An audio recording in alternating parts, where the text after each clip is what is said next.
Everything that lives is designed to end. This is what happens when you click the new game button in Nier Automata. It's really weird for a game to start like this. After putting in this philosophical debacle, the game then begins, thrusting you right into combat. You don't even have time to process what this character said. This quote comes out of nowhere. If you're not paying attention, this quote can easily be missed. It can also just as easily be forgotten. Another strange thing is that it's never referenced again. The Expedition 33 opening plays a bit more by the book, embracing the show, don't tell mechanic masterfully. When you decrypt the cryptic conversations between you and everyone else, you see what the people of Lumiere were so afraid of. It may sound weird combining both these games in one essay. These games look nothing alike, the combat systems are very different, even the story could not be further apart. Due to the circumstances of me playing these games, that being really close together, I can't help draw the similarities between these games, which, at first glance, looks nothing alike. I also want to talk about these games in a unique way. This video will completely ruin the story of Nier Automata and Expedition 33. You probably know that both these games impacted the gaming genre quite significantly beyond their release. Not only that, they impacted me. Both these games had glowing reviews upon release. Both these games had a very similar budget, I think. Both these games had some of the best soundtracks in gaming history. But these are just surface level observations, even down to its themes and structure. These games are more similar than one would initially imagine. If you have any inclination to play these games, please do. Nier Automata is a game about cycles. This line will make much more sense once the game is finished. Expedition 33 is a game about grief. You'll only truly understand the extent of this line once you finish the game, just like in Nier Automata. Both these games hide what they are truly about. To the uninitiated, the cycles in Nier Automata could refer to the endless war between the robots and androids. Even in the opening line, the game is bold enough to tell you what it's about. We are perpetually trapped in a never-ending spiral of life and death. This very line prepares you for what's to come. The space station you spawn in is one big cycle. This is not a coincidence. The devs designed it this way to cement this message within you. The grief in Expedition 33 could be about the quote at the beginning of the game, or it could be about the first major cutscene. In this game, every year, people die. Every year, some of these people try to stop these deaths. Every year, they fail. The cycle continues. In this game, your job is to stop these deaths. Let's be a bit more specific on how these people die. The deaths in this town follow a set pattern. The paintress paints a number on this tower every year. The monolith, as they call it. Everyone older than that number dies. Every year, the number decrements by 1. Your role in the story is clear. You have to defeat the paintress so she doesn't paint death again. The number doesn't only serve as a reminder to the expedition we're on, but it's also a countdown to the death of this world. The start of the game prepares you for what's to come. The goal in Nier Automata is to eliminate the machines, so the humans on the moon can return to Earth. The game follows a 3-part system, and in each part you play as different androids. In the first part you play as 2B, the second part you play as 9S, and I'll tell you about the third part later on. Expedition 33 also plays a similar 3-part system. In each part, similar to Nier Automata, you play as different characters. Although you may not know it yet, the goal in both these games is a subversion to the real plot. Gustave is clearly the main character in Expedition 33. You start the game controlling him. Every major cutscene is about him. Even when you go to the monolith, the first character you control is him. The game from the opening scenes could not be about any other person. My shock, my grief. When the game does the impossible. At the start of Act 2, game kills him, making me face the grief of losing the character which I spent so long leveling up. A character I liked. A character I thought would never die. Nier Automata does something a bit different to make you experience this theme of cycles. In the first section, you play as 2B, going through the story and defeating the final boss. In the second section, you play as 9S, going through the exact same story and defeating the exact same final boss. Although the story is the same, the gameplay is completely different. Although I didn't realise it at the time, Nier Automata made me experience this theme of cycles. Let's jump to the end of Expedition 33. After recruiting a few characters, you head to the Paintress. Remember, the person killing your people every year? After playing through one of the most visually engaging bosses ever in the game, you make it home, returning to a crowd of people cheering you on. And then out of nowhere, they all get erased, one by one. You didn't save everyone. All you did was speed up the time for the number to be painted. You killed everyone. The goal of the Paintress was not destruction, but preservation. The world I loved and the characters I want to protect are gone. This is where most games end. This is where I thought this game would end. But the game plays one final trick to make you grieve. In Nier Automata, the goal was impossible from the start, just like in Expedition 33. You see, in the world of Nier Automata, humans are extinct. They were a lie made up by the higher-ups to make the androids fight and keep fighting. This works. Everything you fought for was a lie. A lie made to keep you in this endless cycle. In this third section of this game, you play some time after Act 1 and 2. In this section, you play as a rogue android called A2 and 9S. In the final act of this game, most androids get infected with a virus. This virus infects most people, except A2 and 9S. You play this section, flip-flopping between the two characters. Act 3 begins. In Expedition 33, the world you have come to love is a painting. You see, the Descendre family can paint. These paintings are then experienced. The painting you've come to love, and the game you played in Act 1 and 2, was all a painting painted by Verso Descendre. There were always hints to this. The fracture that split the world was someone entering the painting. People don't die but are erased. Your skills are called pictos. There were hints everywhere. This story could go no other way. The hints were there from the beginning. In both these games, everything was meaningless. In Expedition 33, the town meant nothing. In Nier Automata, the wall meant nothing. But that is not the end for neither of these games. There is still meaning in the meaningless. There is still hope in the hopeless. In Clair Obscur, the painting you play the game in was painted by real-life Verso. This Verso died in a fire. Verso was taken away from his family, like how Gustave was taken away from us. What should be the fate of the canvas of the deceased? Is the existence of such entity a gift or a curse? Real-life Renoir thinks it's a curse, wanting his family to move on, not wanting them to be stuck in the past. Aline, the mother of the family, thinks of this entity as a gift, living in it, helping her grieve.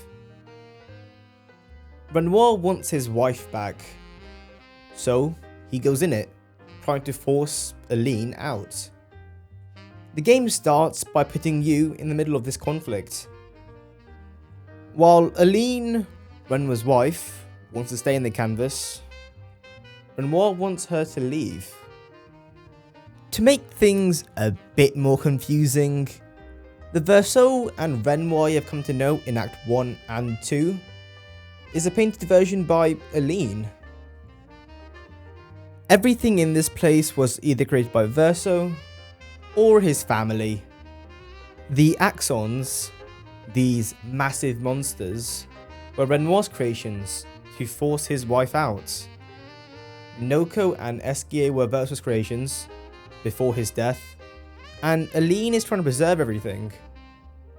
To make things even more confusing, Alicia, who was Verso's sister in real life, went in the canvas to take them both out. This is the Miel you've come to know in Act 1 and 2.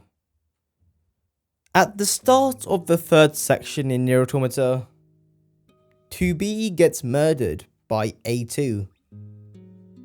This murder wasn't done out of malice. There's a virus that runs rampant this section of the game. This virus has got 2B. A2 killed her, so the virus couldn't spread. 9S sees this murder and grieves. I wasn't expecting this death. This death was sudden, like in the other game. These deaths are more realistic than deaths you know that are coming, and I doubt these games would have made the same level of acclaim without them. Throughout the game Nier Automata, we see 2B as very strong. We see her easily beat monsters at least 10 times her size. In the end, she lets A2 kill her, for the greater good. 9S sees this murder and grieves.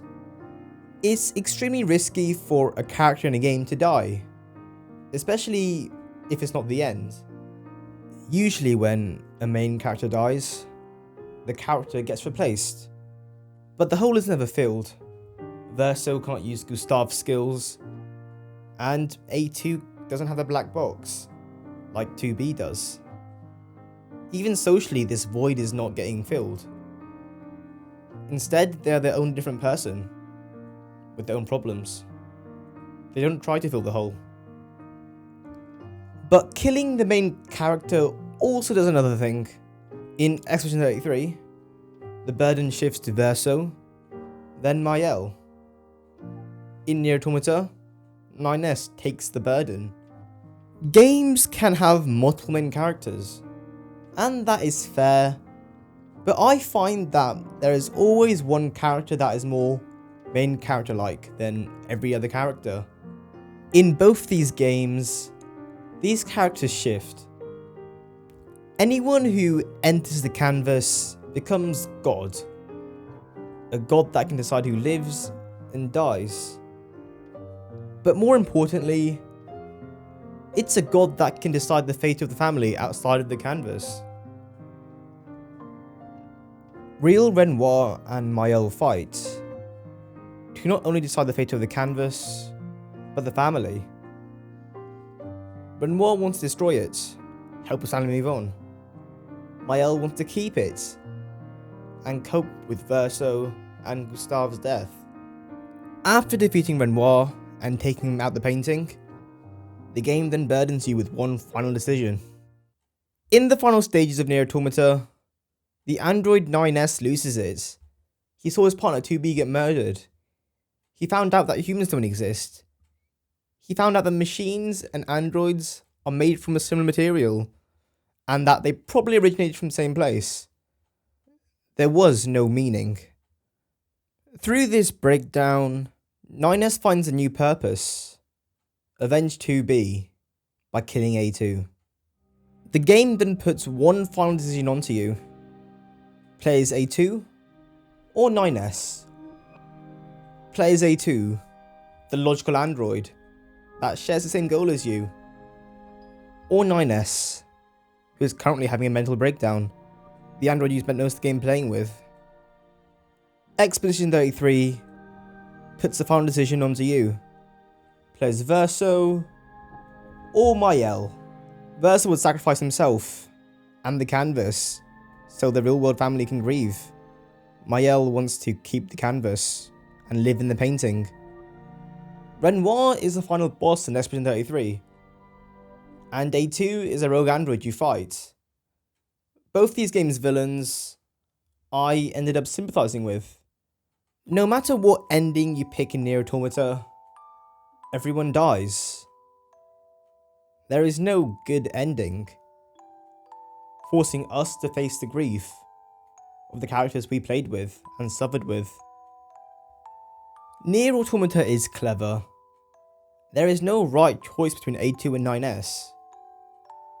By playing as 9S through all three parts, that makes his mental breakdown even more heartbreaking. Expedition 33 is clever. By making us play most of the game inside the canvas, we are in a similar position Sciel is in. Nier Automata has one more ending, the true ending.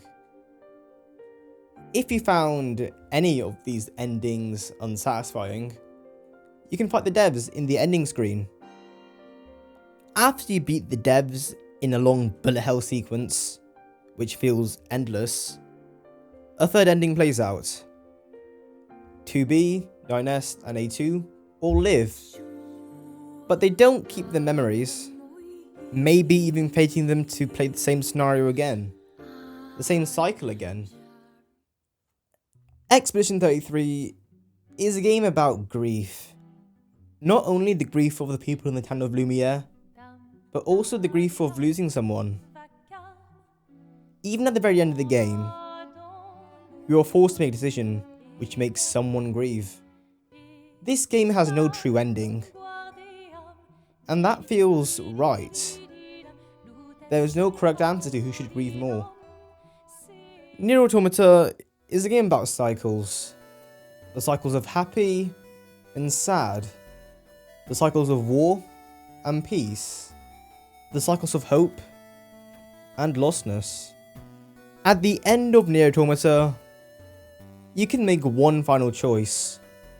You can help someone by deleting your save file. By doing so, maybe the person you helped can help someone else. This continues the cycle. Even when you replay the game, you are reinforcing this game's theme about cycles. Everything is a cycle. With this new insight, let's revisit that opening quote. The quote right at the beginning of the game. Everything that lives is designed to end. We are perpetually trapped in a never-ending spiral of life and death. The first line makes much more sense after the ending. When the game ends, everyone dies, no matter if you fight with A2 or 9S. The life and death part may refer to the true ending. 2B, A2, 9S may repeat the same events. Is this a curse? Or some kind of punishment? I often think about the god who blessed us with this cryptic puzzle. The gods who blessed us with the weight of this impossible choice was the developer, Square Enix. And wonder if we'll ever have the chance to kill him. At the end of the game, we do fight the devs and win, rewriting history. Throughout Expedition 33, one message stands out. To those that come after. This message was said by Gustave, a character that dies. When an expedition fails, the next one will continue where they left off. A cycle that will end by either everyone living or dying. Expedition 33 came out at a time where big budget games seemed to be on decline. It wears its inspiration on its sleeve. Even on the studio's webpage, you can see the people who created the game and their favourite games. They're not trying to hide it. The game built on everything that came before it, and hopefully helps the games that come after it. In fact, due to the success of Expedition 33, the new Final Fantasy may be turn-based. For those that come after, right? Nier Automata is also one of the most influential games of its time. Building on the story and path previous games made before it.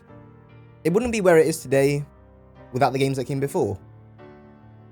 Sounds familiar, doesn't it? Nier Automata is a game about cycles. Not only that, it makes you experience it.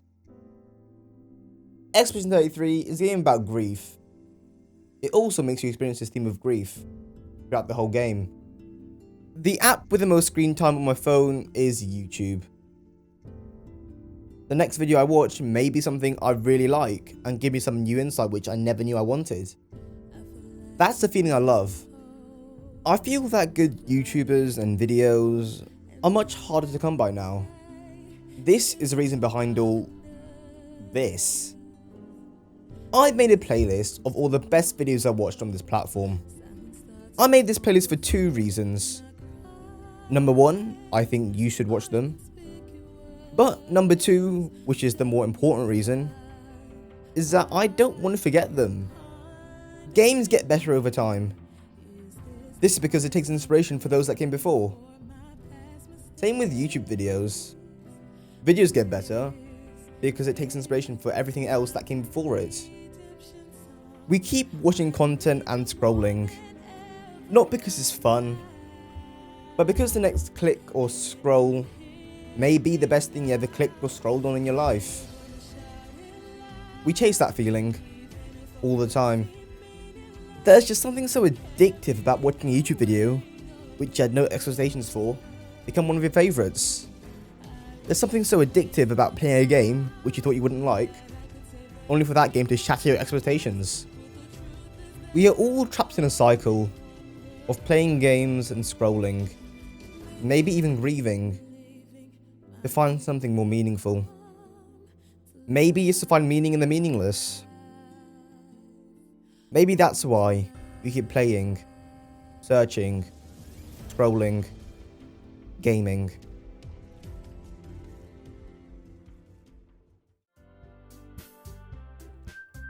This is yours truly, without a microphone.